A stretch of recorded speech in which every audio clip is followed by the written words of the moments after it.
કોલેજમાં મારું છેલ્લું વર્ષ છે અને 2 મહિના પછી મારી એક્ઝામ છે. એક્ઝામ આપી દીધા પછી કોલેજ પતી જશે.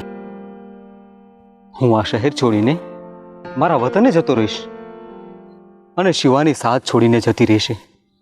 જ્યારથી મેં આ કોલેજ જોઈન કરી છે અને જ્યારથી શિવાનીને જોઈ છે એ મારા મનમાં વસી ગઈ છે અને અમે લોકો દોસ્તીથી આગળ વધ્યા જ નથી. હું મનોમન શિવાનીને બહુ જ પ્રેમ કરું છું, એને ખૂબ જ ચાહું છું, પણ સમજ નથી પડતી કે મનની વાત એને કેવી રીતના કહું. હાય શિવમ. હાય, બેસ. શું વાત છે, આજે તારું મોઢું પડેલું છે, કંઈ થયું છે? ના, એવું કંઈ નથી. આ તો બસ એક્ઝામ આવે છે ને એટલા માટે. અરે યાર, એક્ઝામ થોડીને પહેલી વાર આવી રહી છે કે તું આટલો ટેન્શનમાં આવી ગયો છે? મને એક્ઝામનું ટેન્શન નથી શિવાની, પણ આ આપણી કોલેજનું છેલ્લું વર્ષ છે. આ 2 મહિના પછી આપણી કોલેજ પૂરી થઈ જશે. આપણે કોલેજમાં સારું રિઝલ્ટ લઈને તો જશું, પણ એ કોલેજમાં ઘણું બધું છૂટી જશે. મિત્રોનો સાથ અને અહીં વિતાવેલા દિવસો અને તારી સાથે વિતાવેલી એક એક ક્ષણ એ બધું જ અહીં છૂટી જશે. તારી વાત તો સાચી છે શિવમ. આપણે કોલેજમાં મેળવશું એકમાત્ર ડિગ્રી અને ગુમાવશું ઘણું બધું.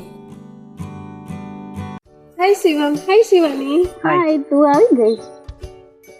શિવમ, તને ખબર છે આજે જિગીશાનો બર્થડે છે અને એ આપણને હોટલમાં પાર્ટી આપવાની છે. Oh really? Happy birthday. Thank you. એટલે તો તમને બંનેને બોલાવી છે.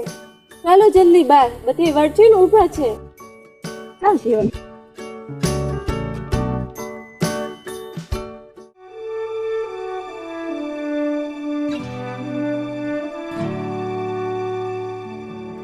મિત્રોનો હુંફાળો સાથ, અહીં જોયેલા સપનાઓ ને તારી સાથે વિતાવેલી એક એક પળ અહીં જ છૂટી જશે.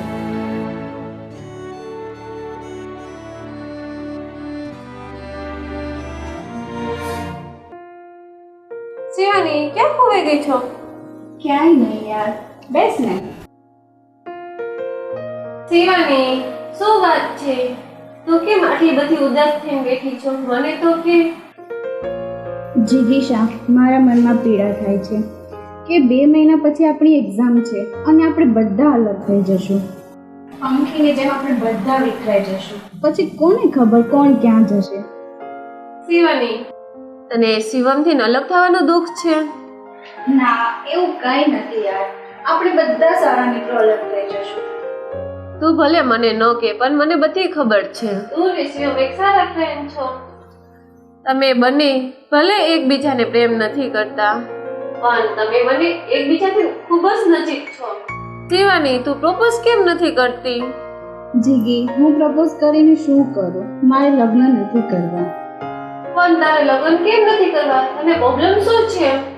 તને તો ખબર છે ને, મારા પપ્પા સાધારણ વ્યક્તિ છે. કારખાનામાં કામ કરીને માંડ માંડ ઘર ચલાવે છે અને એમાં પણ જો મારા લગ્ન થશે તો કદાચ મારા પપ્પા મારા લગ્નનો ખર્ચો ઉપાડી પણ લેશે, એ પણ દેણું કરીને. પણ અત્યારે લોકો કેટલો બધો કરિયાવર માંગે છે. મારા પપ્પા મારો કરિયાવર નહીં કરી શકે ને.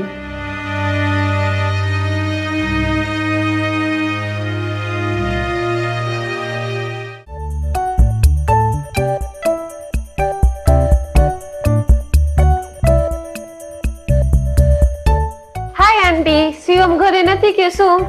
છે ને બેટા, તું એક કામ કર, તું બેસ, હું બોલાવીને આવું છું. ઓકે.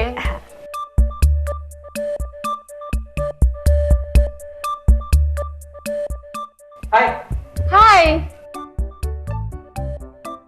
આગ તો બંને તરફ બરાબરની લાગી છે. શેની આગ લાગી છે? વાત શેની કરે છે? તારી અને શિવાનીની વાત કરું છું. કેમ? શું થયું છે શિવાનીને? એ તો હું તને પૂછું છું, તમને બંનેને શું થયું છે? યાર, તું કંઈક સમજાય ને એવું બોલ. તું શું કહેવા માંગે છો ને મને કંઈ સમજાતું નથી. અહીંયા તું મોઢું લટકાવીને બેઠો છો, ત્યાં શિવાની મોઢું લટકાવીને બેઠી છે. તમે યાર એકબીજા માટે જોરો છો તો બંને લગ્ન કેમ નથી કરી લેતા? દીદી, હું શિવાનીને મનોમન ચાહું તો છું, કહેવાની હિંમત નથી. કેમ હિંમત નથી? કેમ એનાથી ડરે છે તું? ના, એવું નથી. હું શિવાની પ્રપોઝ કરું અને એને ના પાડી તો એ મારાથી નારાજ થઈ જશે અને હું એક મારી સારી ફ્રેન્ડને ખોઈ બેસીશ અને હું એ ઈચ્છતો નથી. ડરીશ નહીં શિવમ, શિવાની પણ તને મનોમન ખૂબ જ પ્રેમ કરે છે. શું શિવાની મને ચાહે છે? હા, પણ એક વાત છે, તારી સાથે લગ્ન કરવા નથી માંગતી.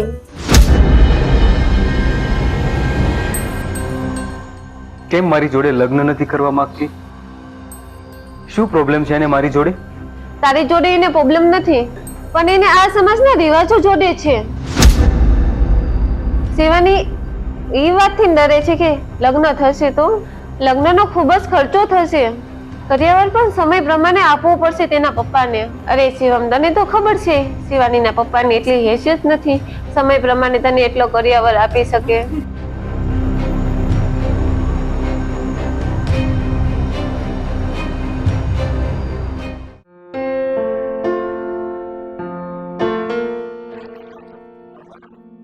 બસ બેટા મજામાં. સારું છે. તું બોલ, તારે કેમ છે? બસ હું પણ મજામાં જ છું. પણ અંકલ, જો તમારે ઉતાવળ ના હોય તો મારે થોડી તમને વાત કરવી હતી. બોલ ને બેટા, શું વાત કરવી છે તારે? અંકલ, હું જાણું છું કે તમારા ઘરની થોડી પરિસ્થિતિ વીક છે. કારખાનામાં નોકરી કરીને તમે તમારું ગુજરાન માંડ કરો છો. ઉપરથી શિવાની હવે જવાન થઈ ગઈ છે, પરણાવવાને લાયક થઈ ગઈ છે. આ બેટા શિવાની તો હમણાં જવાન થઈ ગઈ છે, એને લગ્ન કરવાનો પણ સમય થઈ ગયો છે, પણ મારી એટલી હેસિયત નથી કે હું એને પરણાવી શકું. અને એની ચિંતા મને રાત દિવસ સતાયા કરે છે કે હું શું કરીશ હવે, હું શિવાનીના લગ્ન કેવી રીતે કરાવીશ. અને બેટા આ વાતને લઈને મને રાતે ઊંઘ નથી આવતી. અંકલ, તમે જાણો જ છો હું અને શિવાની સારા મિત્ર છીએ. એક મિત્રના નાતે હું શિવાનીને એક મદદ કરવા માંગુ છું.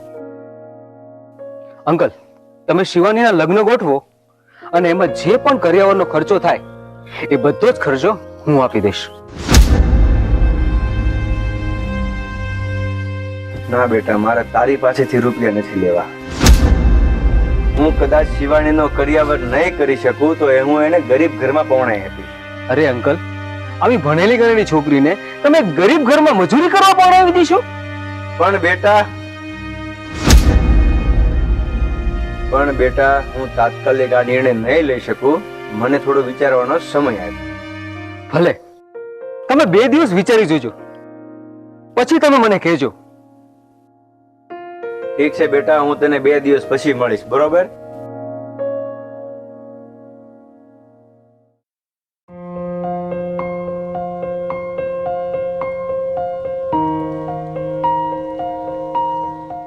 સાવ ડોબા જેવો છે તું. તારે શિવાનીના પપ્પાને તો કહી દેવાય તું એના સાથે લગ્ન કરવા માંગ છો.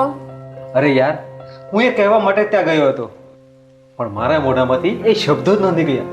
કહેવું હતું કંઈક અને કહેવાય ગયું કંઈક.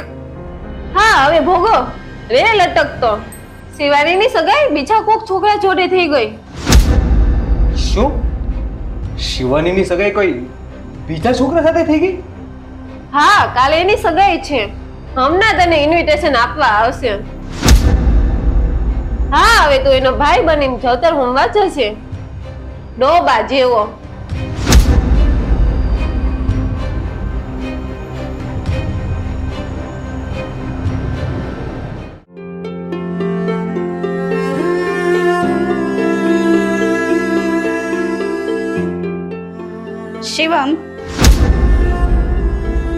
શિવમ, લાવ તારો હાથ, સગાઈની વીંટી પહેરાવી આપો.